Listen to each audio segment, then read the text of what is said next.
पश्चिम बंगाल में सियासी गहमागहमी जारी है।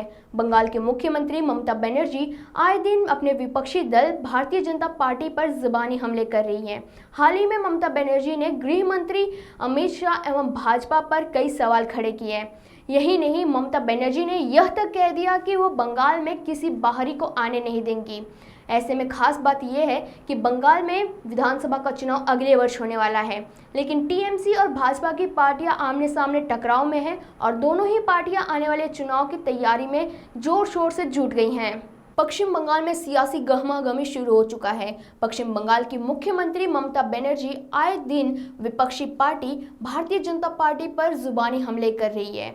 हाल ही में ममता बनर्जी ने गृह मंत्री अमित शाह एवं भाजपा पर कई सवाल उठाए।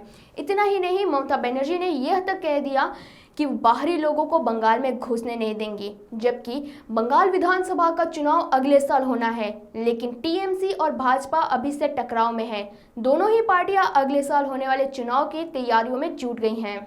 एक प्रेस कॉन्फ्रेंस में शामिल हुई बंगाल की सीएम ममता बनर्जी ने कहा कि बीजेपी बाहरी लोगों की पार्टी है जिसकी राज्य में कोई जगह नहीं है।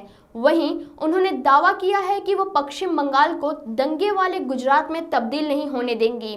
उन्होंने कहा, बंगाल में बाहरी लोगों के लिए कोई जगह नहीं है। जो लोग राज्य में केवल चुनाव के दौरान आते हैं और राज्य की शांति को भंग करने की कोशिश करते हैं, उनका स्वागत नहीं किया जाएगा। तृणमूल कांग्रेस सुप्रीमो ममता बनर्जी ने पत्रकारों से बातचीत के दौरान गृह मंत्री अमित शाह पर निशाना साधा, इस बात पर चिंता जताते हुए कि देश की सरहद पर हालत सही नहीं है, तो फिर क्यों अमित शाह चुनाव में इतने व्यस्त हैं। उन्होंने कहा कि उन्होंने ऐसा गृह मंत्री अपने करियर में कभी नहीं देखा।